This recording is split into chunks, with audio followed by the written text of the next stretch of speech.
Hello, people of the internet, and welcome to the channel. This is my first video, of which, of course, there will be many more, but thanks for joining me, and I'm surprised you want to hear my opinion, but also glad. Anyway, today's video is going to be focusing on the AMD R9 Fury X, because that drops today, June 24th, 2015, and it's a beautiful card. It's pretty much as fast as a 980 Ti, pretty much. It depends on the game and your settings and everything, of course, but I have seen it beat out the 980 Ti in a couple of instances. I think it does a little better in Metro. I saw in a couple places, and there's one or two other games. It's very few and far between. I'll just be right up front with it. The 980 Ti overall is a faster card overall. If you averaged out their averages, then I think the 980 Ti would be the faster card. But that said, the Fury X is like right there, like just like nipping on its heels for the same price, which is a little disappointing to some people. We'll talk about that in a sec. I think the big thing to look at with these two is the averages are pretty much the same. The minimums in 4K anyway, the minimums on the Fury X are a little lower, well, a lot lower depending on the game, and I think that might be due to the 4 gigs of memory, perhaps. Maybe the game needs 4 gigs, or rather more than 4 gigs for just that moment, and therefore it dips. I'm not exactly sure, but for whatever reason, its minimums are, depending on the game, substantially lower. So keep that in mind too. The average doesn't tell you everything. Always remember that. But the big problem that I think a lot of people are having with this card is, quite frankly, it was overhyped. I'll just come out and say it was overhyped. And we all wanted it to be something that it really realistically could not have been. Even me. Like, I saw the Titan X and the 980 Ti, the 980 Ti especially, but both of those cards, I was like, oh yeah, these are beast, but Fury X, that's gonna crush these things. I mean, it's gonna be ridiculous. But I think we all have this image in our heads of AMD's not just coming back, they're gonna come back and they're gonna be better than everybody, and like, that's really tough. That's a tough sell for everybody, including AMD, because we not only are they working on the same process node as last time, we're still on 28nm, never forget that, but they're trying out a brand new type of memory, HBM, high bandwidth memory, where basically they take the GPU die, and instead of having like your memory like off over here somewhere, they stack it right on top, or at least right next to anyway. It's right on the same chip now. So even though we only got 4 gigs of memory, we got a crap ton more bandwidth to go with it, which is awesome. And that's what's really going to help you when you're playing at 4K or above even. It's not all about how much memory sometimes. Sometimes it's about how fast or how much bandwidth that memory has available to it.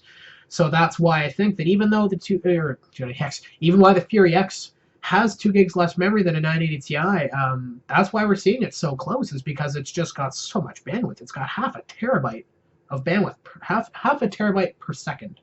Think about that. Half a terabyte per second of bandwidth. That's insanity. Absolute insanity. And that's only the first generation. But the reason why this thing only had 4 gigs of memory, as far as my understanding, is because HBM Generation 1 was limited to 4 gigs of memory from the start. I don't know why. I didn't design it, but as far as I know, that is why we only have 4 gigs, which, again, I really think it's enough. The only reason it would not be enough would be if you're playing at like 5K, if you bought one of those crazy Dell 5K monitors, okay, it might not be enough. Or if you, maybe you have to have anti-aliasing turned on, even if you're already playing at 4K, I don't know. Whatever, maybe you need to have anti-aliasing on, and therefore it's not enough. Okay, because honestly, if you're not using anti-aliasing and maybe you turn 1 or 2 things down here or there, you can still pretty much max everything. Pretty much, for the most part, with this card. So I don't really see it being a problem there. Now, the other thing too, people were, like, I was talking about price earlier, and people were, or at least some of the people I've talked to and seen their nonsense on forums and chat rooms, everybody's like, wow, why is this thing should be cheaper than 980 Ti if it's not as fast? Why is it the same price? Well, I'm gonna come out, and I mean, I can't justify anything anybody does, but I can certainly perhaps help you understand it. And I think that they went for the same price because A, it is so bloody close in performance. It's right there, guys. It's right there. But also, I mean, you can think about this. You get a 980 Ti reference. Yeah, it's stupid fast, okay, but it does run not ludicrously hot, but it runs warm, like 80 plus, 80, 85 degrees, in that little range there. It's pretty warm. And it's got a blower style fan, so obviously it's not going to be the quietest. Well, On this card, it's, I mean, 6 one, half dozen of another. Now you've got a shorter PCB, and you've got a 120 rad with a fan on it, and the thing runs like literally 50-55 degrees under a load. Like, you can't make the thing hot if you wanted to. You'd have to set it on fire if you wanted it to be hot. This isn't Hawaii anymore. Now it's like cold. Now, had they gone with like a blower style fan like they did last time, the story probably would be different. It probably, I mean, it might even, I don't know if it'd be as hot as Hawaii, because that's the hottest freaking thing I've ever seen, but the story would change a lot. So you're getting the value of that cooler, I mean, it's a Cooler Master brand cooler. It's not something cheap that they just duct taped onto the side of the card. It's really nice and it's really thought out, and I think that, I honestly do feel like that adds value to the card, and that is something you should consider. If you're going to get a 980 Ti reference and you're considering water cooling it, maybe look at the Fury X, unless there's an NVIDIA feature specifically that you really want. I mean, now you can buy the Fury X, put it in your system, it's going to run at like 50-55 degrees, and you're never going to have a problem, and it's already done for you. Problem solved. It looks great, it runs cold, there's not a whole lot really wrong with it. And the last point I'm going to make, because we're running a little long now, but the last point I want to make is just about AMD in general, and that is, for the size of company that AMD is, I really think they do a lot with what they have as far as just innovation in general.